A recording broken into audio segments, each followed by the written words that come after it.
24 फरवरी को उत्तर प्रदेश के प्रयागराज में कानून व्यवस्था की धज्जियां उड़ी। राजूपाल हत्याकांड के गवाह उमेश पाल और उनके गनर की बेखौफ बदमाशों ने बम और गोलियों से हत्या कर दी। जिस तरह से सरेआम उमेश पाल की हत्या की गई, यही खूनी मंजर 25 जनवरी साल 2005 में दिखा था। इसी जीटी रोड पर 25 जनवरी 2005 को बीएसपी के तत्कालीन विधायक राजूपाल की सरेआम गोलियों से भूनकर हत्या कर दी थी। और ठीक उसी तरह का मंजर 18 साल बाद राजूपाल की हत्या की जगह से करीब 400 मीटर की दूरी पर दिखाई दिया, जिसमें राजूपाल हत्याकांड के गवाह की गोलियों से भूनकर हत्या कर दी।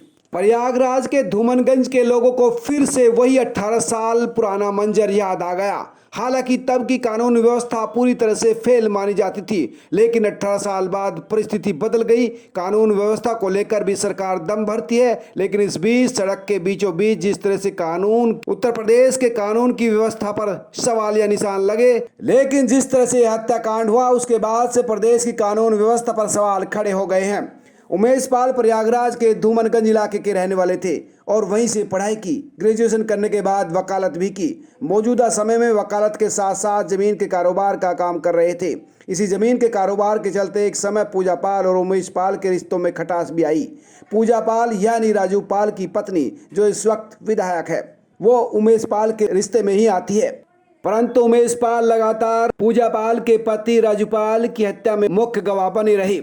राजूपाल की हत्या का आरोप बाहुबली अतीक अहमद और उसके छोटे भाई अशरफ पर लगा, जिसकी सीबीआई जांच कर रही है। राजूपाल हत्याकांड से जुड़े होने की वजह से उमेश पाल को कई बार जान से मारने की धमकी दी गई। उनका अपहरण हुआ, जिसका आरोप अतीक पर ही लगा, और इस मामले की सुनवाई शुक्रवार यानी मर्डर वाले दिन भी हुई थी। प्रयागराज के एसआरएन अस्पताल के ट्रामा सेंटर के सामने खड़ी होकर उमेश पाल की पत्नी जया, बहन गुड़िया और मां शांति देवी रोती बिलख अतीक अहमद को कोस रही है। मां शांति पाल ने रोते हुए कहा, अतीक व मरवाए दिस हमारे बेटा का, पुलिस वाले भी बिक गए, नहीं तो बचाए लेते। उमेश की बहन गुड़िया तो इस कदर आक्रोशित थी कि बार बार चीखते हुए कहती थी कि अतीक के खिलाफ लगातार उमेश लड़ते रहे, कोर्ट कचहरी में लड़ते रहे, लेकिन पुलिस उनकी जान न बचा सकी। उमेश पाल अपने बच्चों को बहुत ज्यादा प्यार करता था। उमेश पाल एक तरफ राजूपाल हत्याकांड में पूरी मजबूती से पैरवी कर रहे थे, तो दूसरी तरफ अपने परिवार को भी पूरा समय देते थे,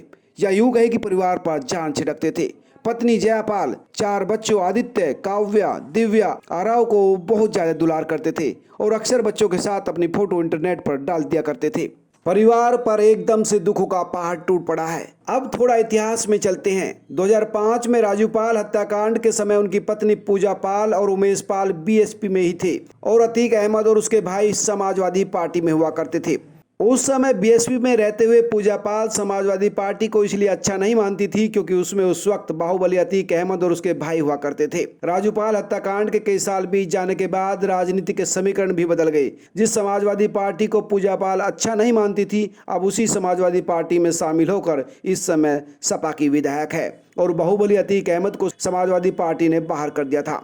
बीएसपी सरकार ने बाहुबली अतीक अहमद के खिलाफ कार्रवाई का सिलसिला शुरू किया था। ऐसा कहा जाता है कि जब बीएसपी की सरकार थी तो उस वक्त बाहुबली की पत्नी भी बहन मायावती से मिलने गई थी, लेकिन उन्होंने मिलने से मना कर दिया था। अब उमेश पाल की हत्या से हर ओर आक्रोश है, पुलिस जांच में जुटी है। आपका इस घटनाक्रम पर क्या कहना है, कमेंट करके जरूर बताएं।